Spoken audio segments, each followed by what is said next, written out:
साहब हमारा संगठन तो कुछ भी नहीं है, हम लोग केवल बाबा साहब अम्बेडकर के अनुयायी है। लेकिन ना किसी संगठन में रहते हुए भी हम आज सारे संगठनों को एक करने की कोशिश कर रहे हैं, चाहे वो बहन जी मायावती जी की राजनीतिक पार्टी हो, वामन मेश्राम जी की पार्टी हो, प्रकाश अम्बेडकर जी की पार्टी हो, चंद्रशेखर आज़ाद की पार्टी हो, चाहे ओवैसी जी की पार्टी हो। हम लोगों ने बीड़ा उठाया है कि जब बाबा साहब एक हमको संबोधित करके एक नियम दे गए कि संगठित हो जाओ, तो शिक्षित तो हम हो गए जैसे तैसे, संगठित होने का प्रयास कर रहे हैं। तो अभी सारा टारगेट हमने संगठित होने पे लगा रखा है। अभी आपने बताया कि हम वाल्मीकि समाज के उत्थान के लिए उत्थान के लिए नहीं, तो उसका क्या कारण है कि अकेली वाल्मीकि समाज ही वाल्मीकि समाज का उत्थान करने के लिए नहीं, वाल्मीकि समाज को अम्बेडकर धारा से परिचित कराने के लिए विशेष टारगेट हम लोग लेके चल रहे हैं, ताकि वो लोग जो मैदान में आकर लड़ते हैं उनके साथ कंधे से कंधा मिलाकर वो भी लड़ें, क्योंकि उनका भी इतिहास काफ़ी क्रांतिकारी रहा है। लेकिन इस समय मनुवाद की चपेट में आकर वो पूरी तरह से सोए हुए हैं। अगर पिछड़ क्यों गए एकदम, केवल और केवल बाबा साहब अम्बेडकर की विचारधारा से वो लोग अछूते रह गए। उन पे गांधीवाद मनुवाद पूरी तरह से हावी कराया गया कांग्रेस के माध्यम से। इसके कारण वो लोग पूरी तरह से बाबा साहब की विचारधारा से पिछड़े, और बाबा साहब की विचारधारा से पिछड़े तो वो सामाजिक, आर्थिक और राजनीतिक तौर पे बुरी तरह से पिछड़े हुए हैं। जो गांधी के हरिजन बन गए वो पूरी तरह से पिछड़ गए।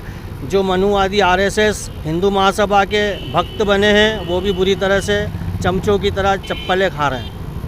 सर, तो आपका ये है कि वाल्मीकि समाज को मुख्य धारा में लाया जाए, शिक्षा से जोड़ा जाए, ऐसा आपका उद्देश्य है? जी बिल्कुल। इसके लिए आप क्या प्रयास रहते हैं और इंदौर में क्या काम कर रहे हैं? जी, काफ़ी समय से हम लोग 2 अप्रैल 2018 से हम लोग जागरूक हुए। मैं अपने आप का जन्म 2 अप्रैल 2018 से मानता हूँ।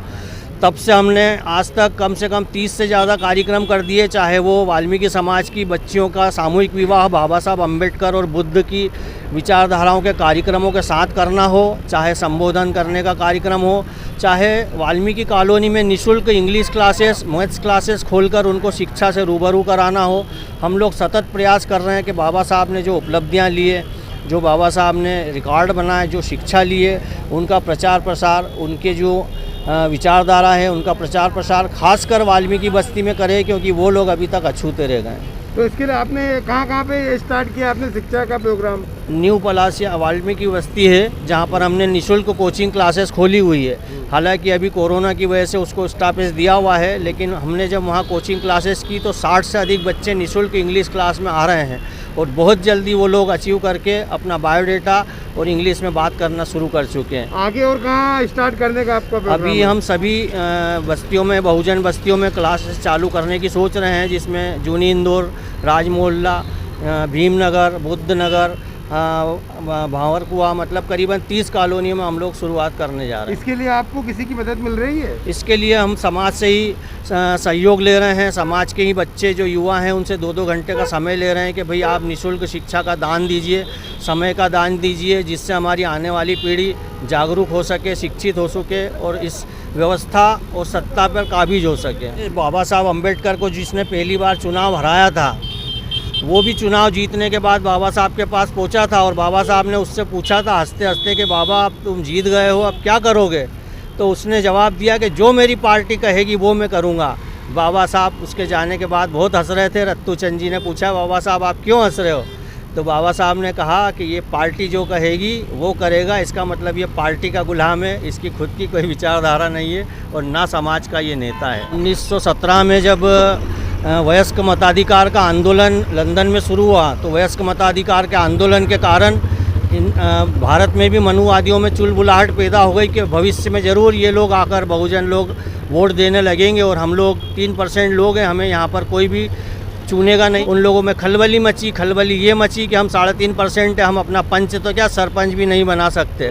तो इसीलिए उन्होंने हिंदू महासभा का गठन किया, और धीरे धीरे बाबा साहब अम्बेडकर जब ये सब समझने लगे तो बाबा साहब ने जो अपने प्रयासों से SC ST OBC को मताधिकार का प्रयास दिलाया संविधान के माध्यम से, तो उस मताधिकार का प्रयोग हमारे लोग करने लगे। लेकिन सामाजिक और आर्थिक रूप से वो अभी भी पिछड़े हुए थे, राजनीतिक रूप से बिल्कुल शून्य थे।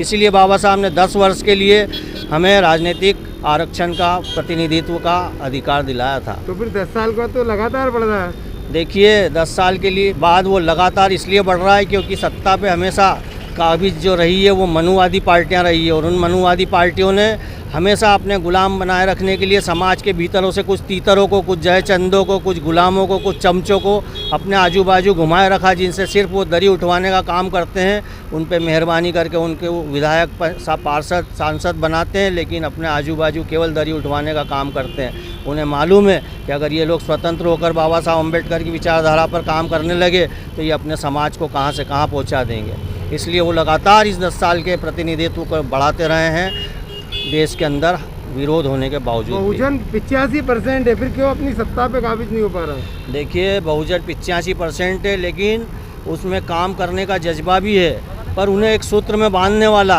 एक माला के रूप में पिरोने वाला पुरोधा मान्यवर साहेब के बाद में अभी कोई पैदा नहीं हुआ है। और जो लोग प्रयास कर भी रहे हैं तो वो टुकड़े टुकड़े में भिन्न भिन्न रूपों से कर रहे हैं। कोई वैचारिक क्रांति से कर रहा है तो कोई मैदान में उतर कर रहा है। जिस दिन ये सब लोग एकत्रित हो गए, 85% इस देश पर राज करेगा और इस देश को वापस सोने की चिड़िया बनाएगा, जो हमारे सम्राट अशोक के समय था। मायावती के बाद तो, उत्तर प्रदेश के बाद तो कोई भी दलित नेता मुख्यमंत्री, सीएम नहीं बन पाया, और आप कह रहे हैं सरकार बन जाएगी। कोई ज़्यादा समय नहीं हुआ है साहब। 2005-7 से लेकर 2012 तक हमारी सरकार वहाँ रही है, लेकिन अब 8 साल हो चुके हैं, जिसमें बीच में हमारे अखिलेश यादव जी, जो बहुजन हैं, अखिलेश यादव जी बने, जो कि लोहिया जी की विचारधारा पे काम करते हैं। उसके बाद में ये जो मनुवादी सरकार ने ईवीएम के द्वारा वहाँ सरकार बनाई है, इसको भी हम उखाड़ फेंकने का काम जल्द ही करेंगे। बहन मायावती जी ना केवल यूपी की प्रधानमंत्री बनेगी, यूपी की सीएम बनेगी, बल्कि देश की प्रधानमंत्री बनेगी। ये हम तन मन धन से प्रयास करने कोशिश करेंगे। वो पूरी तरह से मनुवादी व्यवस्था चल रही है, चाहे पार्षद हो, विधायक हो, सांसद हो, चाहे इस देश का प्रधानमंत्री हो। पूरी तरह से इस समय विचारधारा जो काम कर रही है वो मनुवादी व्यवस्था पे काम कर रही है। इन लोगों का पूरा उद्देश्य है कि हम वापस से मनु संविधान लागू कर दें। मनु संविधान का मतलब वही है जो हम लोग लगातार इस 7 साल के प्रधानमंत्री के कार्यकाल में देखते आ रहे हैं। नोटबंदी, आर्थिक व्यवस्थाओं को तोड़ फोड़ करना, क्योंकि इनके गुरु बोल के गए, जो अपनी किताब बंच ऑफ थॉट्स में लिखा उन्होंने कि 5 गुरु गोलवलकर, उसमें स्पष्ट कहा है कि 5% लोगों के पास इस देश की पूरी अर्थव्यवस्था रहना चाहिए, 95% लोग जब भी गुलाम बनेंगे।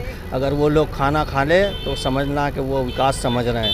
और उन्हीं गोलवलकर के सिद्धांतों पे आज की मनुवादी सरकार चल रही है। इसी कारण बाबा साहब अम्बेडकर के विचारधारा में जो बहुजन इस वक्त जी जान से लगे हैं, हमारा प्रतिशत बाबा साहब अम्बेडकर का अनुयायियों का बढ़ता जा रहा है, ये देखकर आज मनुवादी सरकारें थर्रा रही है। इसीलिए उन्होंने किसी न किसी तरह से हमें बाबा साहब अम्बेडकर की प्रतिमाओं तक उनकी जयंती मनाने पर, उनकी विचारधाराओं से समाज को जागरूक करने के लिए, रोकथाम करने के लिए इस नकली लॉकडाउन का प्रयोग किया गया है।